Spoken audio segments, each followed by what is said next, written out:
All right, let's get into it. Here's what's really happening behind the noise. For years, I was on the inside of one of those giant media corporations. I saw firsthand how they slice and dice the truth to fit whatever narrative they're pushing that day. I just couldn't do it anymore, so I walked away. Now I'm independent. I answer to no one but you, and I'm here to tell you what the headlines won't. Your support is what makes this channel possible. So if you get any value from what I'm doing here, please hit that like button, subscribe to the channel, and if you can, consider becoming a sponsor. It's your contribution that keeps this voice independent and allows me to keep digging for the truth. Thank you for that. We have to start in the United States, where the Trump administration has just dropped a bombshell on the tech industry and anyone aspiring to work in it from abroad. President Trump signed an executive order that jacks up the application fee for an H-1B visa to a staggering $100,000. And get this, it also restricts entry for visa holders if that fee isn't paid.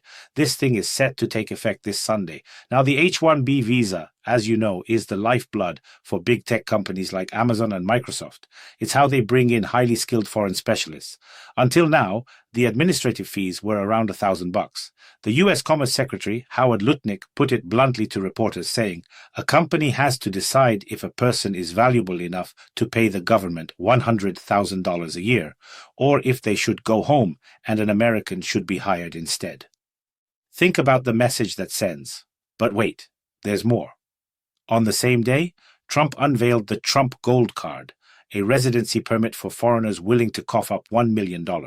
And for the ultra-wealthy, there's the Trump Platinum Card for $5 million, which lets you stay in the U.S. for up to 270 days a year without paying taxes on foreign income. It's basically selling residency. Amazon and Microsoft are already scrambling, telling their H-1B employees not to leave the country until further notice. And as Reuters points out, this could blow a massive hole in relations between Washington and New Delhi, since a whopping 71% of H-1B visas last year went to Indian citizens. And Trump isn't stopping there.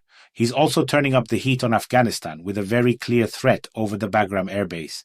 He wrote on his social media platform, "If Afghanistan does not return Bagram Air Base to those who built it, the USA, then bad things will happen."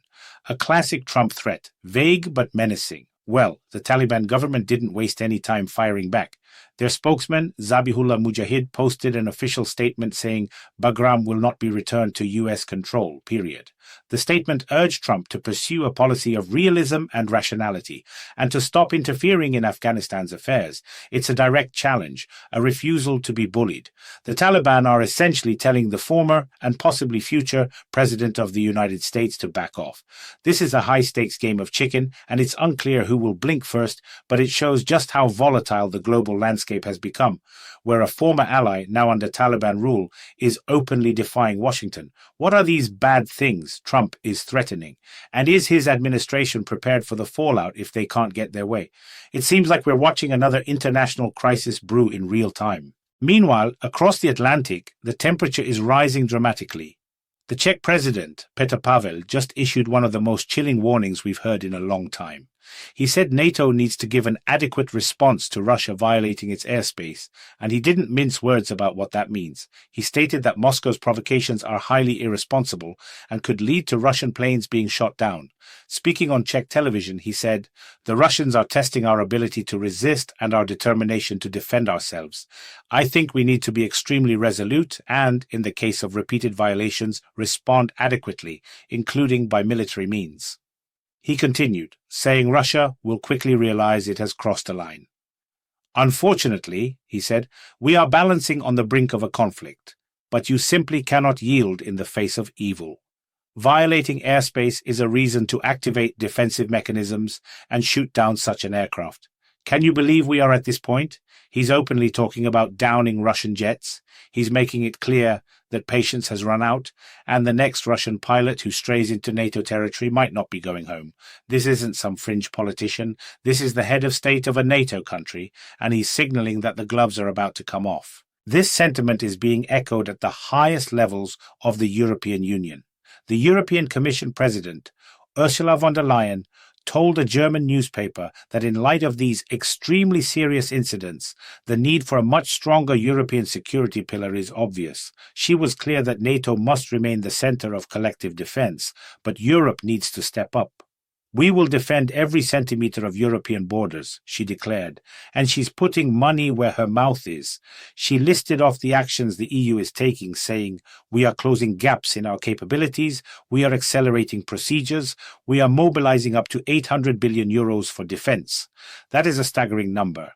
She pointed out that 30 of the 32 NATO members are European countries, so by strengthening Europe, they are strengthening the entire alliance. When asked if she thinks we're approaching a third World War, she said no, but she immediately added, "We are living in very dangerous times." She also shut down rumors that she might step down early to run for president of Germany, stating she is fully dedicated to her role in the European Commission. The message from Europe's leaders is unified and clear. They see the threat from Putin's Russia, and they are preparing for a confrontation. And German politicians are right there with them. Jürgen Hart, a foreign policy expert from the CDU-CSU bloc in the German parliament, said that the Kremlin needs to receive a clear stop signal. He argued that only a clear signal to Russia that every military border violation will be met with a military response, including the downing of Russian fighter jets over NATO territory, will yield results. He's convinced that these Russian provocations will only stop if the response is decisive. The alternative, he warns, is that Russia will just keep pushing, following its own military logic, and continue to pour fuel on the fire. He laid out a terrifying progression. Now it's airspace violations. Soon it will be shelling of individual targets, and then Russian soldiers will arrive. It's a stark warning about the dangers of appeasement. And speaking of not backing down, the former president of Ukraine, Viktor Yushchenko, just made a radical proposal. He urged Ukrainians not to stop at the 1991 borders, but to march on Moscow. He said some people talk about freezing the lines, but he refuses to leave this problem for his children and grandchildren. His solution? To Moscow. He argues that Ukraine must become the bulletproof vest of Europe, protecting the continent better than its own armies can. It's a fiery, defiant stance that shows just how deep the resolve is in Ukraine to achieve a total and final victory. This escalating tension is forcing Germany to have a very difficult conversation internally. The German Defense Minister Boris Pistorius went on the Bundeswehr's YouTube channel to drop a heavy hint that mandatory military service could be coming back. He explained that while military service is currently voluntary, that could change if not enough people sign up. Military service is voluntary and will remain voluntary if everything we plan succeeds, he said. But then he added a critical reminder. Conscription is still enshrined in the basic law. It is only suspended. He pointed out that for 14 years, the government hasn't even been keeping track of young people for potential service. He laid out the simple truth. If they can't meet their troop goals with volunteers, then conscription, which he was careful to note was suspended, not abolished, will have to be reinstated, either fully or partially. He frames it as a duty to NATO, as its largest European partner. His goal is to have 200,000 reservists and grow the active duty forces by the early 2030s to meet NATO's targets. The core message was unmistakable, and he aimed it directly at the Kremlin. We are doing all this not because we like it, but because we are facing a threat from Russia. The Bundeswehr must become capable of deterrence as it was during the Cold War, so that no one in Moscow or anywhere else would even think of attacking our territory or NATO territory, because the price for that would be too high or even incalculable. Before we continue, if you're finding this analysis valuable, please take a second to hit that like button. It really helps the channel reach more people who need to hear this. Shifting our focus to the Middle East, we are seeing a seismic diplomatic shift. The UK Prime Minister Keir Starmer has announced that London will formally recognize the state of Palestine. In a post on X, he wrote, "Today, to revive hope for peace for Palestinians and Israelis, and for a two-state solution, the United Kingdom formally recognizes the state of Palestine." He added a video message stating he was doing this for the coexistence of a safe and secure Israel alongside a viable Palestinian state. He concluded, "At the moment, we have neither." This is a monumental move. Starmer was also careful to note that this recognition is not, in any way, a reward for the extremist group Hamas. Our call for a genuine two-state solution is the complete opposite of their hateful concept, he said, adding that Hamas can have no role in any future Palestinian government. And Britain isn't alone. Almost simultaneously, Australia and Canada also recognized Palestine, becoming the first G7 nations to do so alongside the UK. and French President Macron has announced that France will follow suit on Monday. This is a coordinated, powerful statement from major Western powers, and it dramatically changes the diplomatic landscape of the Israeli-Palestinian conflict. As you can imagine, the reaction from Israel has been furious. Prime Minister Benjamin Netanyahu, speaking at his weekly cabinet meeting, blasted the moves as dangerous to Israel's very existence and promised to fight against them. "In the UN, I will present the truth," he said. "It is Israel's truth, but it is also the objective truth in our just struggle against the forces of evil and our vision for a real peace, a peace through strength." He didn't hold back, calling the push for a Palestinian state absurd reward for terror. This sets up a major showdown at the United Nations. And then he dropped this interesting tidbit. "After the UN General Assembly, I will meet with my friend President Trump.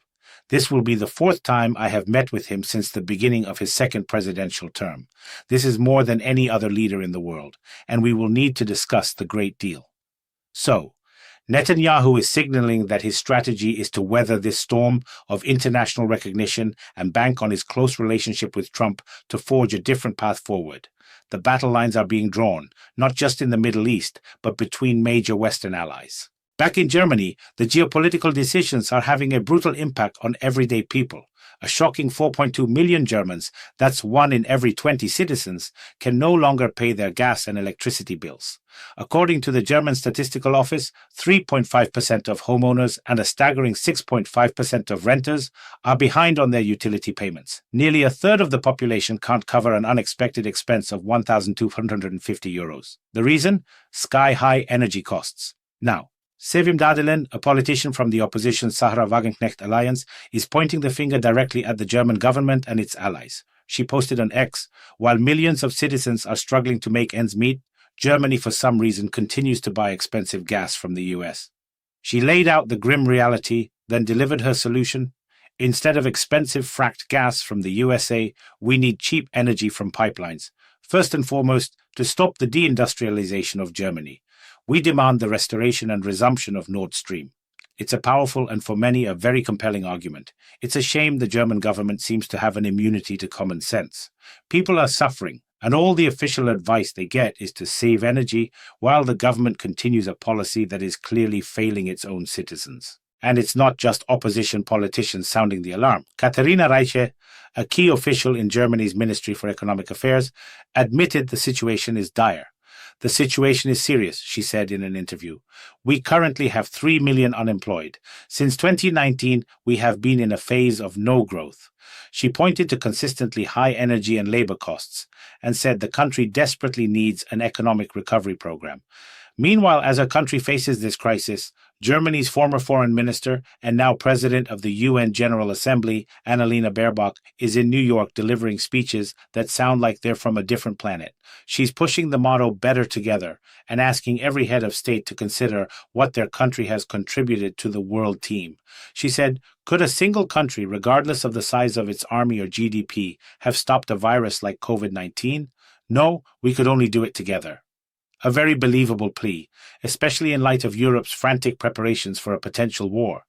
The disconnect between the rhetoric of global unity and the reality of national desperation is just staggering. And this disconnect is fueling dissent across the continent. Hungary's Prime Minister, Viktor Orban, is once again positioning himself as the chief critic of the Brussels consensus. He declared on social media, "We need the courage, intellectual, political, and personal, to admit that the West is no longer a role model and to show that there is a better way." He believes the European Union is balancing on the edge, citing a laundry list of problems from debt and migration to violence and failed policies. He contrasted this with Hungary, which he says is standing firm for freedom from migrants, support for families, and opportunities for those willing to work. He then took a direct shot at Sweden, which has been critical of Hungary's democratic record. He said, "The Swedish government teaches us about the rule of law while their own cities burn with violence, explosions, and juvenile crime. Instead of correcting their mistakes, they spend their time nitpicking at us. Here, we have found a more reasonable use of our time. 0 illegal migrants, 0 explosions." It's a brutal trolling response, but it highlights the deep ideological fractures that are splitting the European Union apart from within. And as serious as all that is, you also get stories out of Germany that are just plain bizarre. The German military, the Bundeswehr, recently detained a 53-year-old man on a training ground on suspicion of espionage. His crime? He was driving his car around a restricted area. His excuse? He was collecting mushrooms. The military and police didn't buy it. A local politician chimed in saying, "You don't just wander in there by accident," and of course they immediately brought Russia into it. For Russian services, it is certainly very interesting what is being practiced there on the training ground, he said. So now mushroom picking is a potential act of Russian espionage. This spy mania is getting out of control. On a more serious note, the German Green Party is pushing for a major social package they call the Pact for an Affordable Life. Their proposals include a social leasing program for electric cars for low-income families, modeled after a French program, and free meals in schools and kindergartens.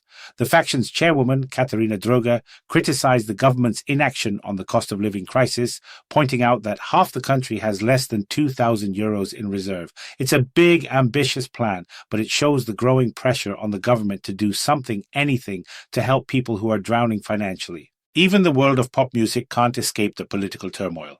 A number of countries, including Ireland, Spain, the Netherlands, Iceland, and Slovenia, are threatening to boycott the 2026 Eurovision Song Contest if Israel is allowed to participate.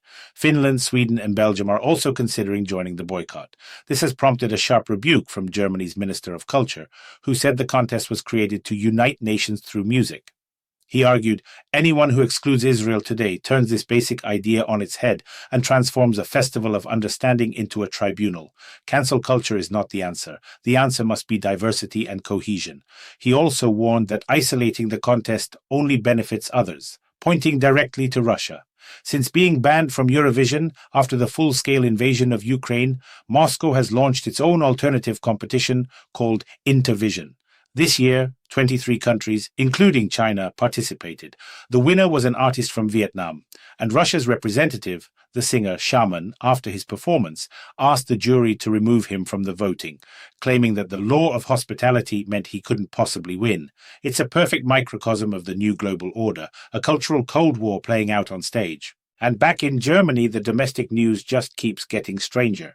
The Interior Minister announced plans to strengthen defenses against drones by integrating police and military assets, a clear sign of the changing nature of security threats. And then there's this story, which really tells you everything you need to know about the current climate. Following the tragic outcome of events involving the conservative American activist Charlie Kirk, the official Instagram account of a German savings bank, Sparkasse Köln-Bonn, posted a simple message, "Rest in peace, Charlie Kirk." Just 2 hours later, the post was deleted, and the freelance contractor who published it was immediately fired. The bank issued a statement saying, "We were shocked by the comments that appeared on our account. Sparkasse Köln-Bonn clearly stands for democracy and fundamental democratic values such as diversity, freedom of expression, tolerance, and peaceful coexistence." Indeed, expressing sympathy for a person who met a violent end because of their views is apparently extremely undemocratic. The hypocrisy is just breathtaking. And finally, I want to take you to a small town in Franconia, Germany, called Hammelburg. It's known as the oldest wine town in the region, a picturesque place in a beautiful river valley. Its history dates back to 716 AD. The great writer Goethe was such a fan of its wine that he demanded 900 liters of it be sent to him every year. For over 1,000 years, winemaking brought prosperity and a stellar reputation to this charming town, with its town hall, market fountain, and a castle overlooking the valley. It sounds like a perfect tourist destination, but this beautiful town has a dark hidden history. During World War II, Hammelburg was the site of Oflag 62, a Nazi concentration camp for Red Army officers. Over 18,000 Soviet officers and generals were registered there, including the famous General Dmitry Karbyshev. It is known that around 3,000 Soviet prisoners of war are buried in Hammelburg. The camp was liberated by the Allies on April 6, 1945, but the documents that could identify each person buried there mysteriously vanished after the war. In 2002, during a visit to Germany, Vladimir Putin was given a memorial book by then-Chancellor Gerhard Schröder, listing the Soviet prisoners who perished in the Hammelburg camp. A beautiful town with a beautiful history, built on a foundation of immense suffering and forgotten lives. A powerful reminder that the past is never truly past. So, let's quickly recap what we've covered. We started with Trump's administration shaking up the entire immigration and tech world with massive new fees for H-1B visas and new pay-to-stay residency cards. We then saw the direct confrontation brewing between the US and the Taliban over the Bagram air base. In Europe, tensions with Russia are reaching a boiling point, with the Czech president openly talking about shooting down Russian jets, a sentiment echoed by top EU and German officials. Internally, Germany is grappling with a potential return to military conscription and a severe cost of living crisis that has millions unable to pay their bills. We saw a major diplomatic shift as the UK, Canada, and Australia recognized the state of Palestine, drawing fury from Israel. And we touched on everything from Eurovision boycotts to German spy scares and the dark hidden history of a quaint German wine town. Thank you for joining me today. Your attention is the most valuable thing you have, and I'm grateful you choose to spend some of it here. If this analysis helps you make sense of the world, please hit that like button, subscribe, and share this video. And if you're able to, please consider becoming a sponsor of the channel. It's your support that keeps this platform independent and allows me to continue bringing you the truth, unfiltered and unspun. Stay sharp and stay informed.